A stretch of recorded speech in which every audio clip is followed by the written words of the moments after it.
Vamos a hablar hoy sobre La Última Cena, la obra de Leonardo, ¿no?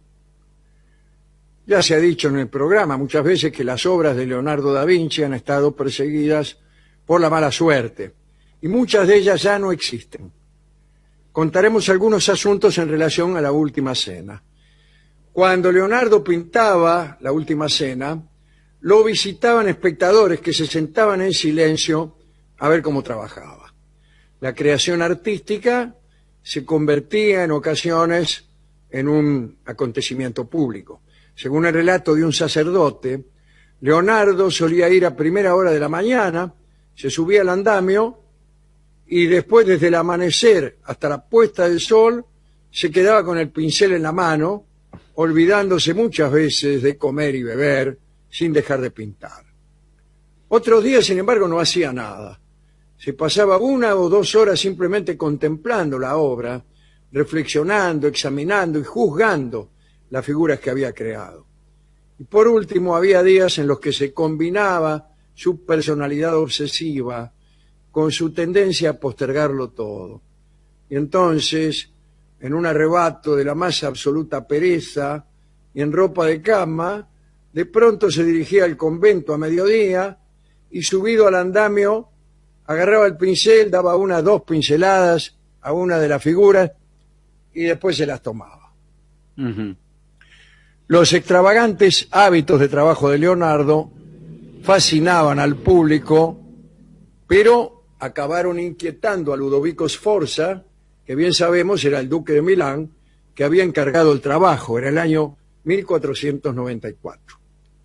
Ludovico, como todo un príncipe, se propuso ganar prestigio de un modo tradicional mediante el mecenazgo artístico y las obras públicas. También quería crear un panteón para él y su familia, y para ello eligió un pequeño pero elegante convento con su correspondiente iglesia, situado en el centro de Milán, Santa María delle Grazie, e hizo que un amigo de Leonardo, Donato Bramante, lo reconstruyera. Para la pared norte del nuevo comedor de los frailes o refectorio, encargó a Leonardo que pintara una última cena, o sea, una de las escenas más populares del arte religioso. Es el momento, bien sabemos, en que se representan las reacciones justo después de que Jesús dijera a sus apóstoles reunidos: yo os aseguro que uno de vosotros me traicionará. ¡Pum! En ese momento va la foto de La Última Cena. ¿No es cierto? Al prior del convento no le gustaba cómo trabajaba Leonardo y se quejó a Ludovico. Hubiera deseado que jamás abandonara el pincel, tal como no descansaban los que cavaban la tierra de la huerta, escribió Vasari. Vasari es el biógrafo de todos los artistas de aquel siglo, ¿no? Y del siguiente. Bueno, el prior no entendía los momentos de reflexión del artista.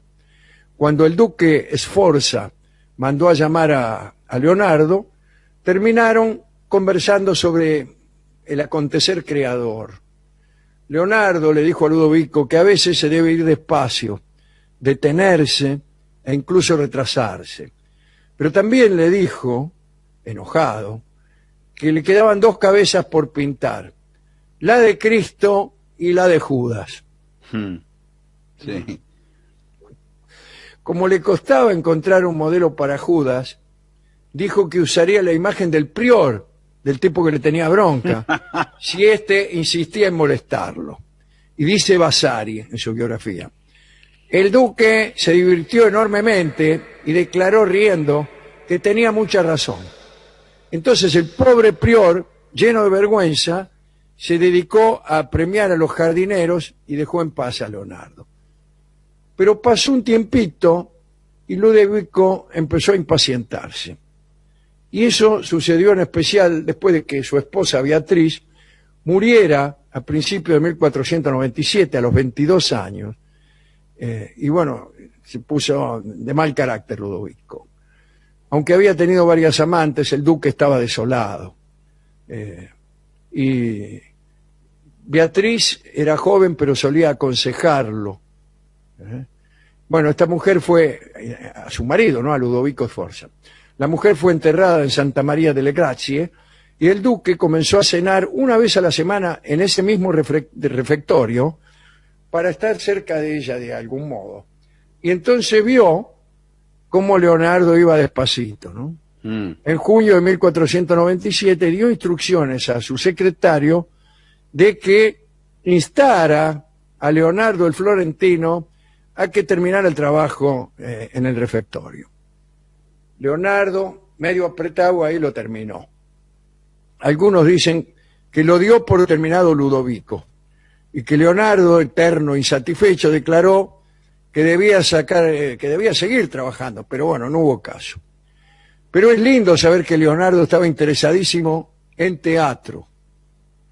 Era el encargado de espectáculos en la corte de Ludovico y quiso escenificar un drama como si estuviera coreografiando una representación teatral. El principal método de Leonardo para mostrar los deseos o intenciones del espíritu consistía en utilizar los gestos. Leonardo dejó constancia en sus cuadernos de una gran variedad de gestos. Tenemos su descripción de cómo retratar a alguien que expone un argumento. Un tipo que está exponiendo un argumento dice, sí. El hablante tiene que tomar con los dedos de la mano derecha un dedo de la izquierda, doblando los dos menores y con el rostro prontamente vuelto hacia el pueblo y la boca entreabierta, parezca como hablar. Claro, claro. Si está sentado, que parezca como levantarse un poco y adelantar la cabeza. Si está de pie, que su pecho y su cabeza se inclinen levemente hacia el pueblo. Extraordinario, ¿no? Al pueblo, hay que representarlo en silencio y atento, escrutando todos el rostro del orador con gesto de admiración. Hay que procurar que la boca de algún anciano maravillado, pero esto es una pintura más que una coreografía, ¿no? Sí, sí. Pero hay que procurar que la boca de algún anciano maravillado por las sentencias que escucha se pliegue hacia abajo en las comisuras y arrugue sus mejillas y que sus cejas arqueadas y juntas colmen de pliegues la frente. En uno de esos cuadernos de bolsillo que llevaba mientras paseaba por la ciudad, Leonardo anotaba minuciosamente la descripción de un grupo de personas en una mesa haciendo gestos mientras hablaban. Eran anotaciones, ponele, otro entrelazando los dedos se vuelve fruncido el ceño a su compañero. Otro con las manos abiertas y sus palmas al descubierto levanta los hombros hacia las orejas, la boca insinuando un gesto de asombro. Bueno, parecen acotaciones escénicas, yo creo que no, pero en fin, de algún modo lo era. A la última cena le fue muy mal. Cuando Leonardo pintaba al óleo, aplicaba una pincelada o dos, la retocaba, meditaba un rato y después agregaba algunas capas más hasta que el resultado parecía perfecto. Eso le permitía mostrar gradaciones sutiles en las sombras y difuminar los contornos de los objetos. En ocasiones esperaba horas o días enteros antes de añadir con suma delicadeza más capas finas y nuevos retoques. Este proceso lento era un lujo que los pintores de frescos no podían permitirse, ya que en esta técnica la pintura se aplica sobre yeso húmedo para fijarla sobre la pared. En cuanto se pone el yeso en un trozo de la pared, bueno, hay que pintarlo en un solo día antes que se seque, y no se puede retocar con facilidad. Verrocchio, su maestro, el maestro de Leonardo, digo, que no pintó frescos, nunca enseñó esa técnica a sus discípulos. Además, el método era incompatible por completo con el modo pausado de trabajar de Leonardo, quien decidió pintar sobre la pared de yeso seco.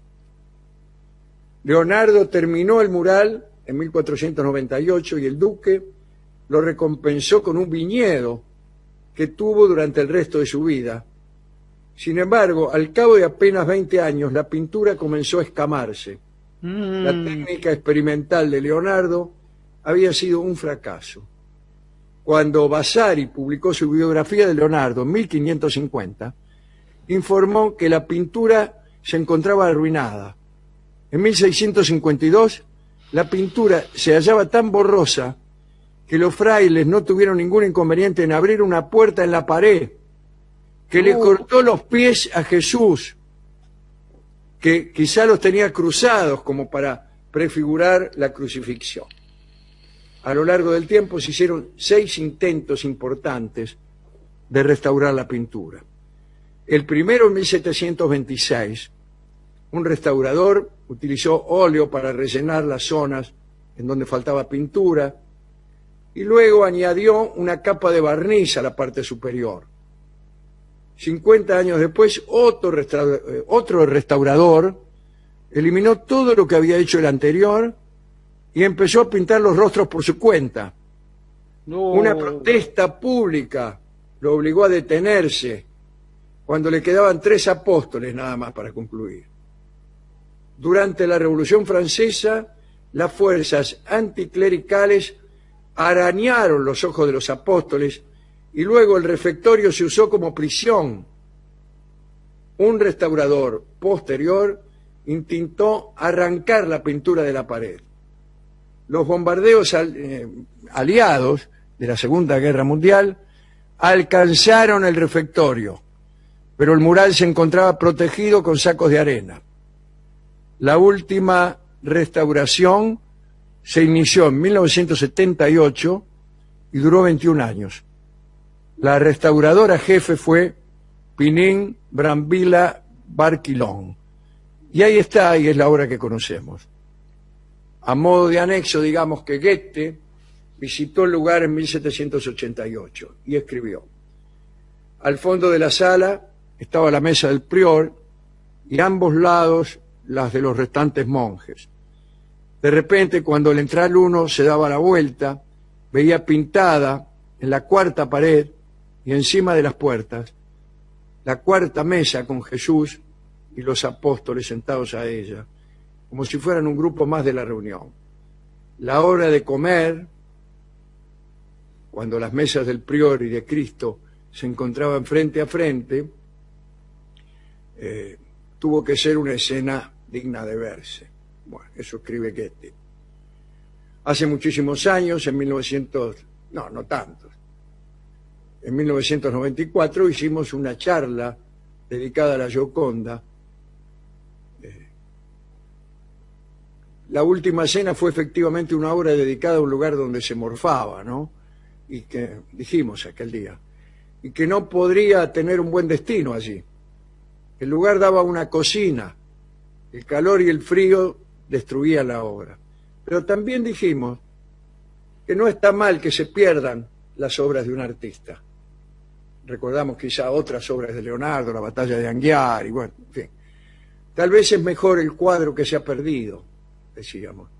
Y uno tiene la esperanza de que, aunque perdidas, las mejores obras, las de más maravillosa belleza, supieron existir. Como es mejor el verso aquel que no podemos recordar, no está mal pensar en un arte ruinoso, y mejor aún en un arte que nace ruinoso, en un artista que presenta vestigios, retazos, parcialidades. En realidad es probable que el arte no sea otra cosa que precisamente esto: vestigios, retazos, porciones, cachitos, y encima perecederos.